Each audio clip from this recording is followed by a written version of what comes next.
Mirror Realms, Episode 4, Why You Should Never Cover Your Mirrors at Night. It was supposed to be a simple trick. An old superstition passed down through generations: cover your mirrors at night, and nothing can watch you while you sleep. I never believed in that kind of thing.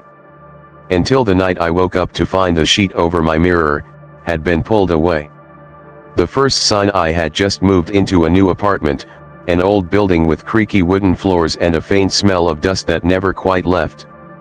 The mirror was already there when I arrived, an antique, floor-length piece with a thick, wooden frame. The previous tenant had left it behind, and for some reason, I didn't move it. But I should have. The first night, as I lay in bed scrolling through my phone, I noticed it. A strange, unsettling feeling, like I was being watched. The mirror stood directly across from my bed, its dark surface catching the faint glow of my bedside lamp. I told myself it was just in my head. Just nerves from being alone in a new place. But then the dreams started. The dreams. Every night, I dreamed of my room. Not in a surreal, fragmented way like dreams usually are, but as if I were watching myself sleep. I could see every detail: the way my blanket shifted as I breathed, the way the shadows moved on the ceiling. But in every dream, something was off. The mirror was uncovered. And there was someone standing in it. Not a reflection. Not me. A shadow, barely distinguishable from the darkness, watching me from inside the glass. I could never see its face, only the vague shape of it. And every night, as I dreamed, it moved closer.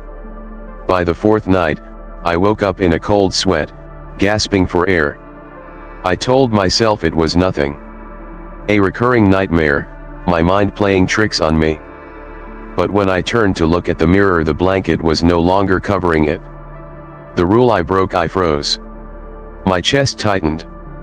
I knew I had covered it before bed. I had made sure of it. Slowly, I sat up, heart pounding. The room was deathly silent. My phone buzzed on the nightstand, the sudden noise making me jump. When I looked at the screen, my stomach dropped. Unknown number, you shouldn't have uncovered it. I couldn't breathe.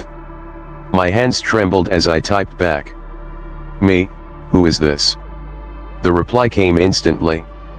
Unknown number, look behind you. The reflection that wasn't mine. I refused to turn around. My brain screamed at me not to. But the air in the room shifted. Something moved. I could feel it, the presence behind me, waiting. I squeezed my eyes shut. This isn't real. This isn't real. My phone vibrated again. Unknown number, turn around. I couldn't stop myself. Slowly, I turned my head toward the mirror. And there I was. Sitting up in bed. Eyes wide, mouth slightly open in fear. But something was wrong. My reflection wasn't looking at me. It was looking at the corner of my room. I followed its gaze, my breath catching in my throat. There, in the darkest part of the room, something shifted. The air grew dense, heavy, as if the walls were closing in. My reflection's mouth moved, forming silent words. And then, it smiled.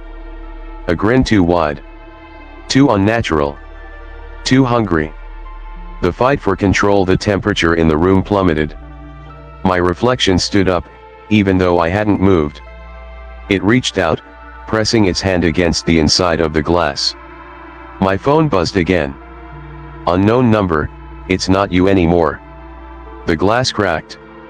A thin, web-like fracture spread across the mirror's surface, distorting the image of my reflection.